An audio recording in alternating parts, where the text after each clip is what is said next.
Thursday night, and we've already been on the call for 10 minutes having a laugh. But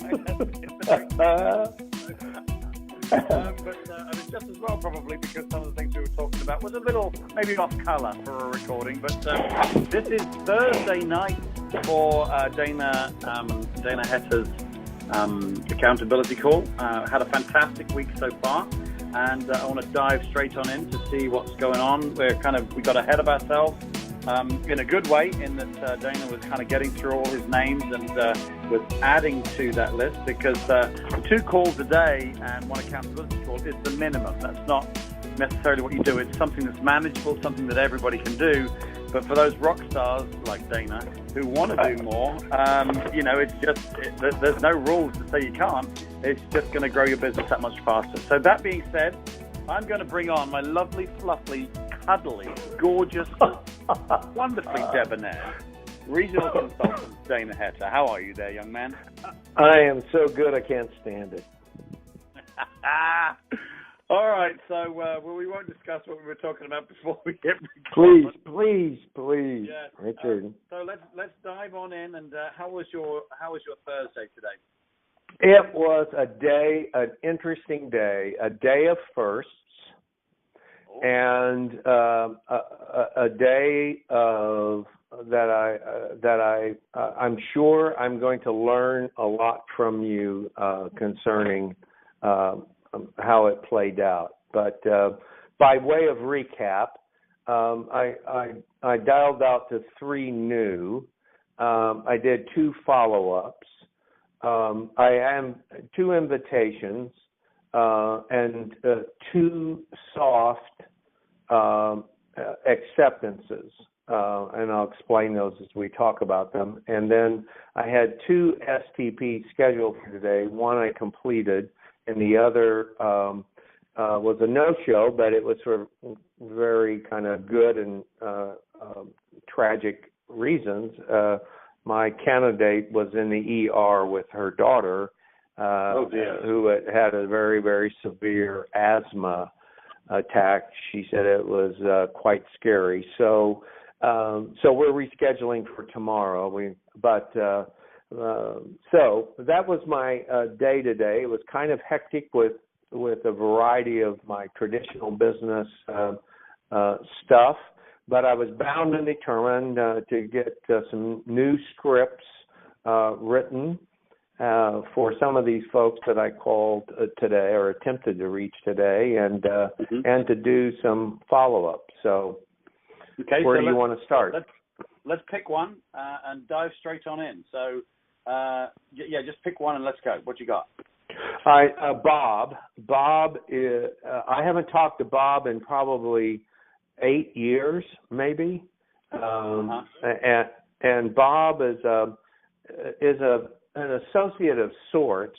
But in any event, Bob is a good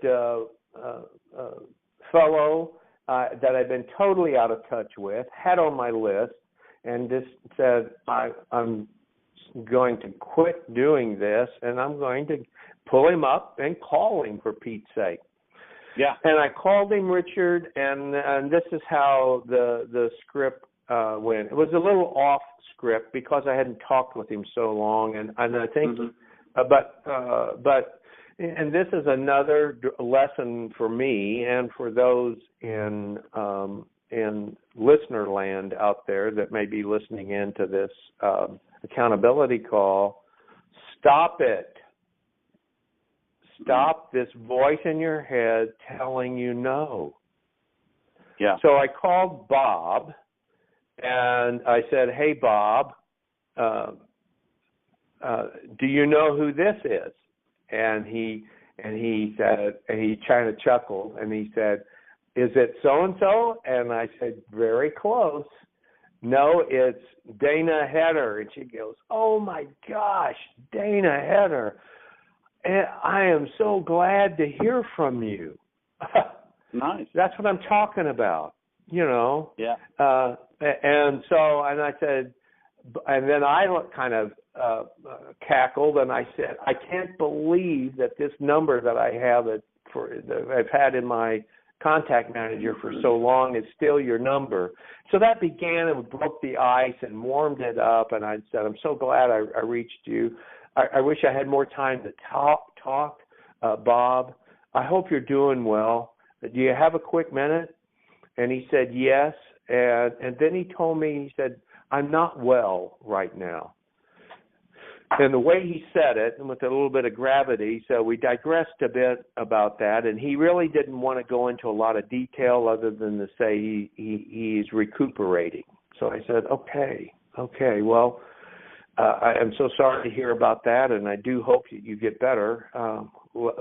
Let me tell you why I called, and I'll be brief so you can go back to resting. And I said, recently I launched another side project. I'm still doing what I've been doing for 28 years. Can you believe it? And he goes, yeah, I cannot. That's incredible. 28, years, that sort of thing. And I said, yeah, but I've started this other side project, and it's helping me to augment my retirement substantially.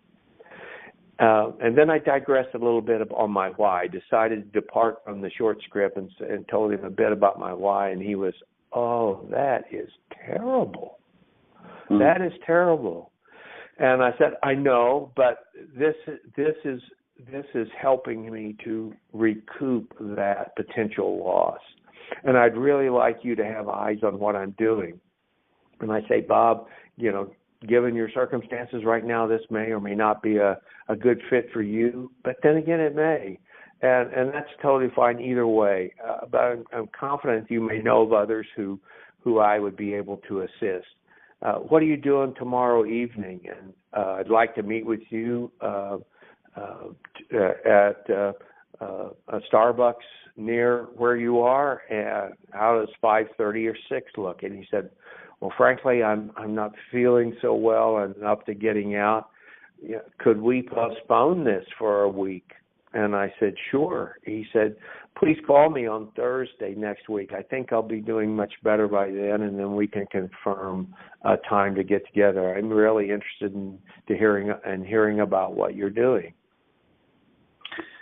Dana, that was beautiful. That was a beautiful invite. I was sitting here, and it was like classical music just dripping down the phone. I know I sound like I'm joking. Sound like I'm joking, but I'm not. That was perfect. Yeah. You did that. That was a master at work. I can't fault it. You were well, thank you. But I got to do a little sidebar. You know me. I'm not short on words. But what this reminded me of is, Richard, we're in the people business. Mm-hmm. We're in the people business, and this is giving us an opportunity to meet people and to step into their pain. Yeah, and help. Yes. You see, encourage them. The Just my call. Yeah. The thing is, a lot of people, consider these calls as invites, as money-making opportunities. But in many cases, these invites are truly an offer of help. I train on the invites as well, and I talk about a reactive invite when you're talking to someone and you hear pain, and that you're able to offer a helping hand. Like I may have something that can help you, be able to stay at home with your mother while she's ill. I don't know if it'll be your cup of tea, but maybe you should take a look. It's an offer of help, and very often these invites, like the way you just broached that subject, you're very sensitive and empathetic to his situation, but you still invited him beautifully. I thought that was just absolutely right on the money. So in every way you did well. First of all, you picked the phone up, which I know sometimes is the hard part. Mm-hmm. You had a well-written invite. You reacted appropriately to his news of being ill, and as you said, there was some gravity to it. So we need to be, and you were empathetic, but you still said, well, I want to show you what I'm doing that's helping me, and you talked about your why, and he listened with his heart and not his ears because of that. And then you said, well, look, bearing in mind your situation, This may or may not be for you, and that's perfectly fine. How beautiful is that? You took the takeaway and turned it into an understanding of his difficult circumstances. And you said it may or may not be the right time, but it may be. It's lovely, beautiful. Dana, that's one of the best invites I've heard. Well, that was awesome, man. I'm humbled. Well, the next one went a little differently. And this was an associate of mine. His name is Price. I texted you about him. He's in Maryland. Dana, can I interrupt you real quick? Sure. Yeah, this is for the people who are listening on the call. I want to go back to Bob real quick because there were two things I want to say. First of all, you approached it perfectly, but there is another approach. For someone you haven't seen for a very long time, I do have a two-part invite. And again, bearing in mind we're not in the numbers game and churning numbers, we can take our time in inviting and seeing people. And sometimes what I've done and what I've promoted to people is that they do a two-part approach. I had a friend of mine that I've known for 16 years, and actually longer than that. I knew him when I first came to America, but I hadn't spoken to him like you with Bob. I hadn't spoken to him for like 10 years, and I wanted, he would be great for this business, and I called him and I wanted to talk to him about the business. But even at the time, I still wasn't a numbers game guy. I was still find the right people, even though it was, this was back probably 4 or 5 years ago when I approached this guy. I split it into two, and I arranged a social visit first, knowing that at some point I would invite him, but it would not be in the first visit. The first visit was social and purely social, and unless the circumstances were extremely him pretty much, ripping my hand off to tell me what it was, I wasn't going to show him. And with him, I got together with him, we had some coffee, and, he'd been laid off. I didn't know, but at the meeting I found out he'd been laid off, and he was a $200,000 a year guy, so it was really hurting him. And so, boy, did he have some pain. And how tempting, Dana, would it have been for me to jump on it right there and then and show him the business? But I didn't. And the reason why I didn't was because I don't like that ambushing, that bait and switch, that approach. And I know you're the same. You're a gentleman as well. And so, I said to him, look, we were chatting. And right at the end of the meeting, we chatted for probably 2 hours. So how easy would it have been if I'd said halfway through, I've got something you may want to take a look at, and he would add a whole hour for me to try and get me to tell him about it. But I waited all the way to the end, and I said, it's great to see you. I really enjoy it. And I was just thinking towards the end, and then I went into an invite. I know things are really difficult for you right now, and I have a project that I'm working on that actually may help you out, just intermediate between, jobs, but actually long-term as well. Now is obviously not the right time because we've got to get going, but can we get together again and I show you what I'm doing? And it was he said, yeah, I'd love to see it. He said, well, I can stay a little longer. I said, well, actually, now's not the time. I've actually really enjoyed the social aspect. It's been great catching up with you. Let's make another time for a coffee, and that one can be a business meeting. But this time, I just really enjoyed meeting with you. And so it was very patient. I didn't jump all over him because we only need 3 good people. He turned into one of my seniors who qualified me for executive consultant. Oh my! So yeah, so my point is that you could have taken that approach with Bob. I'm not saying it would have been better or worse. It's just that that's an alternative for those who are listening on the call who have had someone where it's been 10 years. It's fine to have a social call first, and they'll tell you. You'll find every bit of pain there is. Every bit of pain.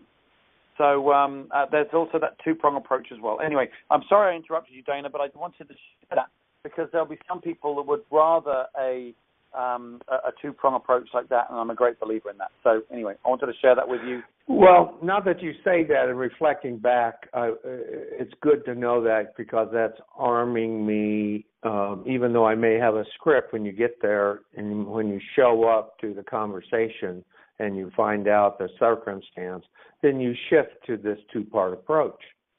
Yeah. Right then and there. Well, yeah, we need to get together and when you get the feeling better and catch up. My goodness. Yeah. He also mentioned, and I didn't mention it to you, that he had retired 3 years ago, and he was living up at Frisco Lake, the Del Webb community.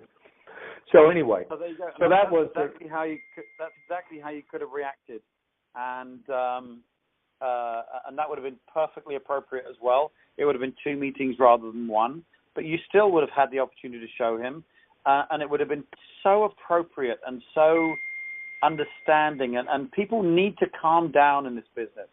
Sometimes they get themselves really het up. I've got to see it. Got to get together. No, calm down, slow down. It's like the old ball up on the hill. We won't go into that because that's a little off color as well. When he's talking to the young bull, he wants to charge down and he wants to, get on with business. But the old bull says, no, slow down, take your time. And that's exactly what you did. And you could have slowed still further to a 2 visit approach as well. And both would have been perfectly appropriate. So, so good stuff. When I call him next week, I'm going to gauge it, and I'm going to say, hey, Bob, let's just get together. Because I sensed last week when we talked that you're battling some stuff. So why don't we just get together and talk? See what he says. Yeah, and then during that meeting, and if you do that, then just talk. And if he says to you, well, what was this thing you were going to tell me about? Then, you'll get a feel to say, well, I can show it to you now if it's appropriate, because you've already brought it up. You've already mentioned there was something, so it would be appropriate. But you could also say, well, you know what, Bob, I'm really enjoying just hanging out with you. We're having a cup of coffee. I'd love to show you what I'm doing from a business perspective, but let's get together for another coffee for that. Let's just enjoy each other for right now. And I really like that. It calms the whole thing down, and it makes him so much more relaxed, and, it's just so worth it. It really is. Sure. It's authentic. Yeah, there you go. That's the word, authentic. All right. On to Price. Price works for a company that I do business with up in Maryland. I texted you about whether it was appropriate to have some out-of-state rather than just all local, and you said go for it, and I did. Absolutely. I know Price well. I've known him, and I've worked with their company for years. I write them checks. They don't write me checks, but they do good work for me. And so I called Price on his direct line, which I have, and he answered, and I said, hey, Price, this is Dana. And he goes, hey, man, long time no talk to. And he asked me how I was doing, and I said, I bet you guys are in the thick of things right now because fall is a busy season. And he said, yeah, it always is. Well, and that gave me a segue, and I'm so delighted that I reached you in the midst of your busyness. And do you have a quick minute? It'll only take a second. He said, sure. What's up? And I said, I'm on a deadline myself, so let me cut to the chase. I said, Price, I've mentioned to you in the past that I've launched a side project, and we've never gotten together on it. And let me tell you why I started this project. And I love my agency work and working with you guys, but I'm doing this to augment my retirement income substantially. And I'd really like you to have eyes on what I'm doing. And Price, I understand your senior level responsibilities there at DMC and your load, and this may or may not be a fit for you. I get that. But then again, it may. I don't know. But either way, it's totally fine. But I'm confident you'll know of others that I would be able to assist. And he said, okay, Dana, this is what I want you to do. I want you to send me the information so I can review it. I started to do what are you doing tomorrow evening after work? And he said, no, what I want you to do is send me the information so I can review it. He's a command and control kind of guy. And so I had to make a split second decision. I know this guy. I've worked with him for 10 years, and he's a command and control kind of guy. And I said, I made the decision, right or wrong, you tell me, to say, okay, this is what I'm going to do. I kind of took it back from him, that Good. command and control. This is what I'm going to do. I'm going to send you a link, Price. You know, I was saying it just like this. I'm going to send you a link, and I'll be able to determine whether or not you watch what I sent you. And then once I know that you've watched it, then I'll call you to discuss it. Is that a deal? And he said, well, I will look at it. He sent me the link. He said, I'll try to look at it over the weekend. Call me, and then we'll set a time to get together. So I said, great, I'll send you the link. I didn't yet because I wanted to interact with you first before I sent him the link. So that's how it went with Price. Okay, yeah, you did perfectly. You know, sometimes there are certain alpha people out there. You know, he was respectful, and I'm sure he's been approached before. So, you know, I'm sure his stigma, you know, hairs on the back of his head are bristling a little bit, and he's like, okay, well, let me take a look. So you did well to take the power back. You know, you don't allow someone to just take it. They're humans, just like the rest of us. I might have done something slightly different. First of all, the invite was perfect. You did great. When he then came back and said, "Here, this is, I'm going to tell you what we're going to do." Right? He snatched the baton from you and said, "Okay, this is what we're going to do. You send me the information, and we'll review it." I would have gone back, taken the baton back, and I'd say, "Okay, well, let me ask you the question because I've got to make sure that I get the information to you correctly. When are you going to be by a computer? What time can you be by a computer?" And he was, well, I like, what time are you going to get home, for example? And he would say a certain time, or he would say, well, just send me the information anyway. So let's deal with both of those. If you said a certain time, I'd say, okay, let me call you at 6, because the link I'm going to send you is a little complex. It's not just a button you click on, and I want to make sure that you get the right information. I'll call you at 6, send you the information, and then you can take a look at it, and then I'll know to stand by for if you have questions. So that's if he had taken it. Now, he may have said, well, just send me the information anyway. And that's when I would have said, well, yeah, that's fine. My only concern is that the link it's not a standard link. It's not just a button I can send you, not just a normal thing. I want to make sure that you get to the right information. So it's better if we arrange a time. So what time will you be by a computer? So I'll give 2 pushes, 2 gentle pushes where I am posturing here, and there are some people on the call who are thinking, I could not do that. And I get that, and that's perfectly fine, and we'll address that in a second too. But I will give 2, for those of you who can have the confidence to say, well, look, I want to make sure you get the right information. When are you going to be by a computer? I'll push twice for that. And then if he still insists, then I'll send the information. Because you've lost it anyway. You've lost it because he's not going to do the appointment. Okay? Now, I could give all sorts of smart phrases one could use, but let's be real. We've got people on this call who are not alpha, executives, VPs of this, and we've got all sorts of regular folks who are not used to a hard-nosed negotiation. So what one can do is make it the best of a situation and say, okay, well, I'll send you the information, but I will give you a call back. And what's going to be I do want to make sure that I follow up appropriately. What would be a good time to follow up to check that you've managed to take a look at the information? Now, you did say that you'll know when he's looked, because I know with the Energy Gold Rush, I think you can know. Oh, no, with the Ambit app, right? Right. The Ambit app, you can know when they've looked. You're right. I'll say, when would be a good time after that to give you a call to make sure I can answer any questions for you? Or if it's not of any interest to you, that you can maybe refer me to some people that I'll be able to assist. Great. So that's I'm going to use that. I'm going to use that in the. I'm going to send it out of the app, but before I send it, I'm going to do a cover email just to alert him that it's coming. So be on the lookout, and then once I see that you've viewed it, I will then reach out to you to set a time for us to meet.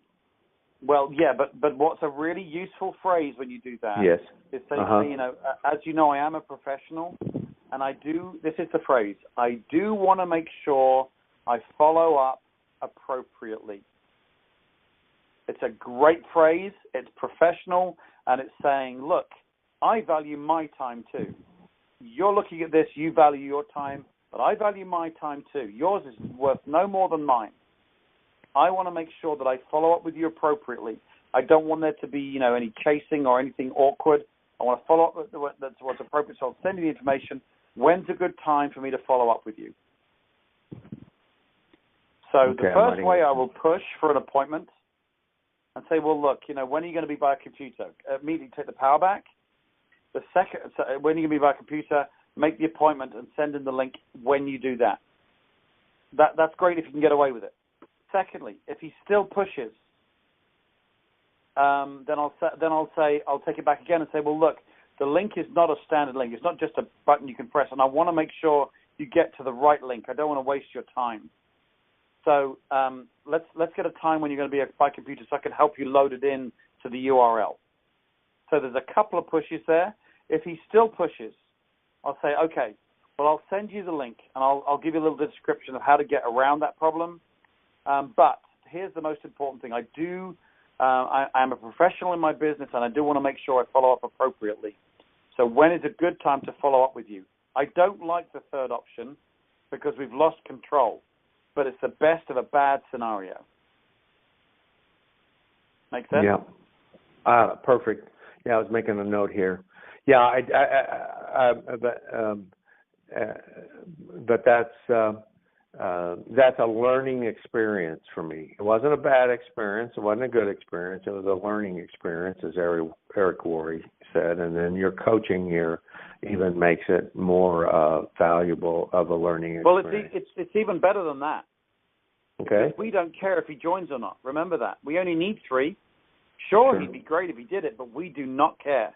And so when we follow up, if he's going to be a bit of a douche about it, and he's not going to take your call or he's going to fob you off, we go back to the same formula of 4 calls. Hey, Bob, Price, just following up with, I sent the information, want to make sure that I'm following up appropriately. Give me a call. He doesn't respond. Second call. Hey, Bob, Price, not Bob. We've talked about Price. I left you a message earlier on. Just want to make sure I follow up appropriately. I promised you. To make sure I can get any questions answered for you, or if there are any referrals you've got for me. Another voicemail. Third one. Hey, Bob, for goodness sake. Price. Price. All right. Listen, I haven't heard from you yet. I've left you a couple of messages. I'm a little concerned that everything's okay because I know you're pretty reliable at getting back to voicemail messages. Want to make sure I follow up appropriately. And then the fourth call is, hey, Price, I've left you a few messages. You haven't got back to me. I'm assuming something's come up, or maybe you've gone out of town. And I don't want to follow up anymore. This is the last time I'm going to call on this, because again, I want to make sure I follow up appropriately. And chasing is not, that's not my style. So I'm going to leave this with you. This is my last call to you. If you get this message and you have been out of town, by all means, give me a call back. I really look forward to hearing from you. And purge him. Take the power, purge him. We don't give a crap if he joins or not. Mm. Wow. But we do, and so that's how it is. Because someone like that can steal every ounce of power you've got in you. You so want him to be in your business, but he's real alpha. And I would say 80% of people on this call are not used to or able to deal with an alpha male of that type of scenario. So you've got a few choices you can go through there, but the most important one is we don't give a crap if he joins or not. Excuse my language, ladies. We don't care. If he does, great. If he doesn't, great. We only need 3. So that's my take on that one. Perfect. Right?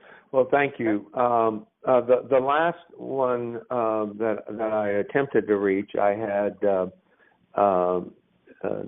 were the 2 invites.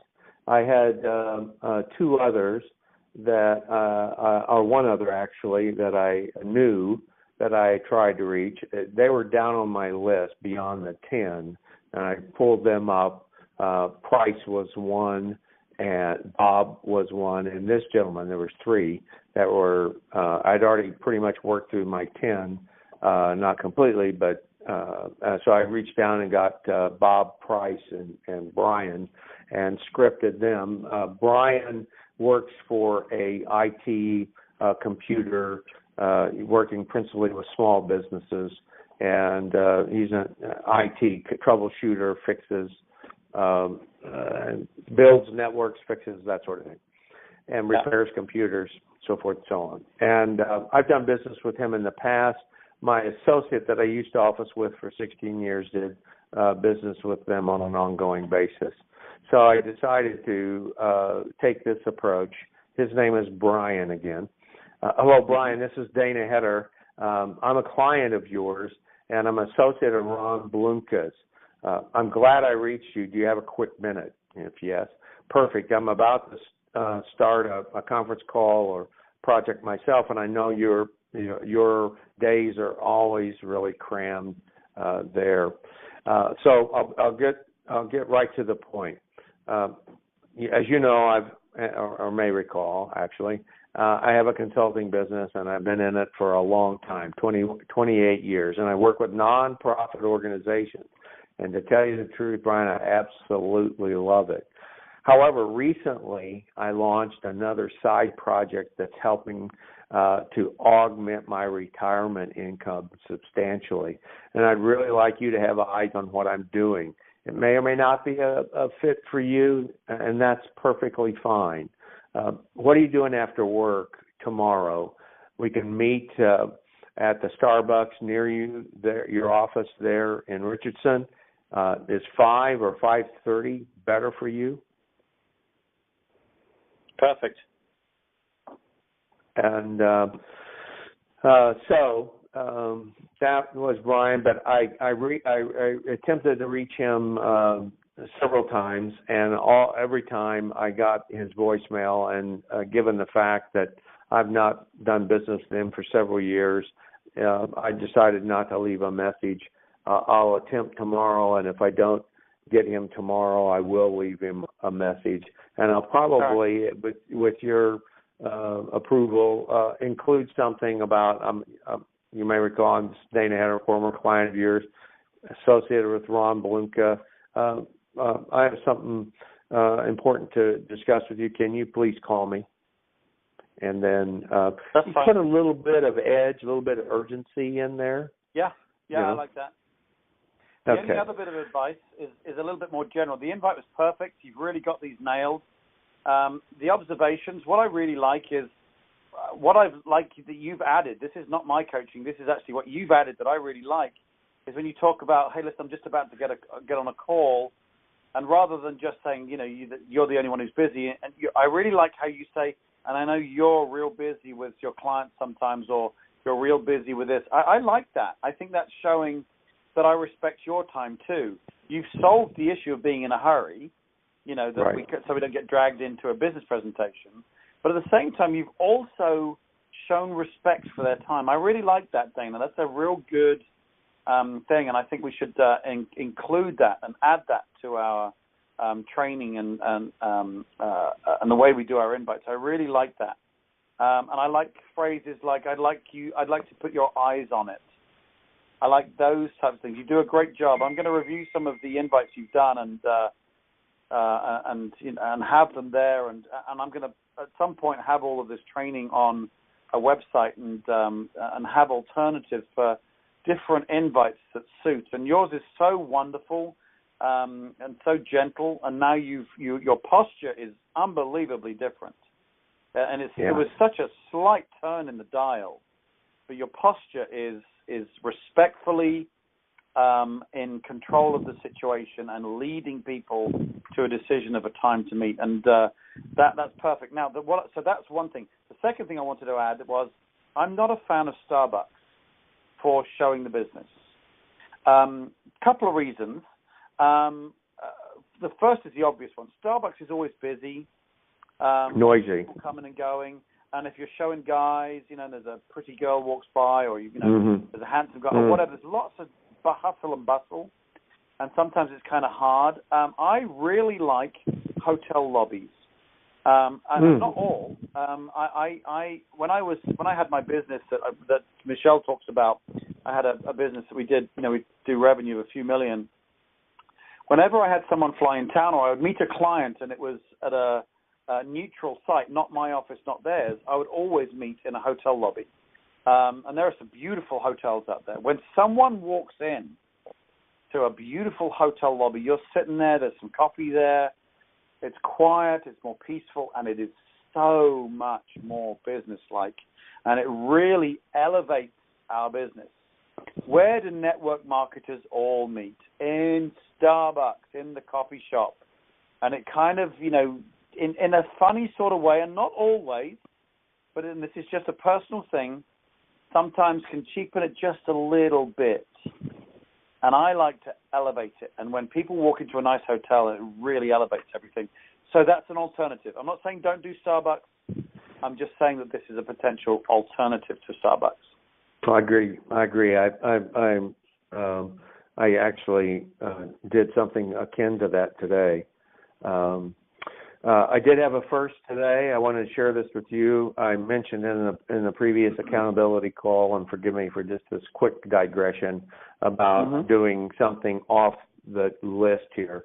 A gentleman that was a former client that got laid off and came to me for some advice and coaching on his resume and referrals, which I've been helping him with the past few days. And I invited him to. I had in an email that I replied to him last week. I said, "I really like to get together with you as something that I want you to take a look at that I'm doing. Given your circumstances." And he did. Great, that'd be fantastic. And we talked a couple times and agreed to meet here at my apartment complex in the clubhouse in the living room, which is very nice, very upscale, very almost luxurious. And so we met there today. And Richard, the first time I've ever had someone break down and sob after showing them the plan. Wow. And was it because he thought it was such a good idea, or because it's just a challenging position that he was in, or? I think that somebody cared enough to reach out to him. Wow. Well, good for you, my friend. Yeah, and I'm not patting myself on the back. I'm just saying these are opportunities that we have through this business. When we talk about helping people helping people, this is an encouragement to him. And we did, and Richard was delayed, but Richard did the three-way. And this guy's circumstances are quite interesting, and we'll see. I'm again expecting him to partner with me in this business, he wants to come to a meeting, but he is long story. I won't go into all that stuff. But so it's just neat. What can happen, the turns that these calls, these meetings, showing the plan, it not only blessed him, if you will, but it blessed me to know that I was having an impact, a positive in a way, even though it was showed with kind of extreme emotion, that I was having that kind of positive impact on this guy. It's really interesting, because a lot of people think, oh, this is so hard, this is so this, and there are some people that are totally closed to opportunities. But, for every, yin, there's a yang, there's for every negative, there's a positive. There's always both sides. For everyone who is totally anti this, there are people out here who are truly praying for an opportunity like this and to have someone like you, Dana, who's going to be there to help and support them grow their business. And I agree with you. It is a little off track, but it's just for those, again, who are listening, who maybe have had 2 or 3 people said no recently and maybe not even done it very nicely, to know that there are people. I mean, I showed a guy at AT&T the other day. He couldn't be more excited. There was absolutely zero negativity at all. He calls me every day. He's so excited about this. And remember, we only need 3. So I agree with you. That's a great story, and good for you for being a good friend on that. So a good day, my friend. I did 2 follow-ups. One follow-up call with the police chief, and didn't reach him. But I did do what I would call a little more business-like message. The structure that you provided, but I was a little more, kind of matter of fact, to the point. Hey, Chief, Dana Heter, sorry I missed you. I called about the same time that you suggested I call yesterday, and just to remind him that I'd called yesterday. And I'm sorry I missed you. I would really like to speak with you soon. Here is my number. I gave him my number. Look forward to hearing from you, Chief. Goodbye. That was it.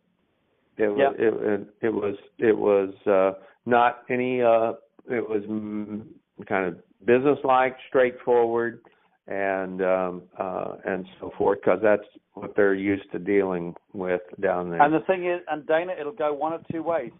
He'll either look or he won't. And either way, we don't care, because we only need 3. I know he's chief of police. I know he'd be awesome. But if he's not going to do it, we're not going to chase him. You don't have to be chief of police to be fantastic in this business. There are very, very ordinary, blue-collar, regular folks out there who are executives in this business. We got firemen, we got regular cops, not the chief of police. We got regular cops. You bet. Who are heading towards that $1 million jacket. We do not care if he joins or not. He will look or he won't. If he does, fantastic. If he doesn't, we move on and we don't care. And we maintain the power for as long as we can keep it. And if you try him 4 times and he's not taking your call, we're purging him. He's gone. Sorry, chief of police or not, you're gone. I'm going to get back to you in 3 to 6 months. See ya. I'm on to the next one from my list because I've got to have a clean plate each week.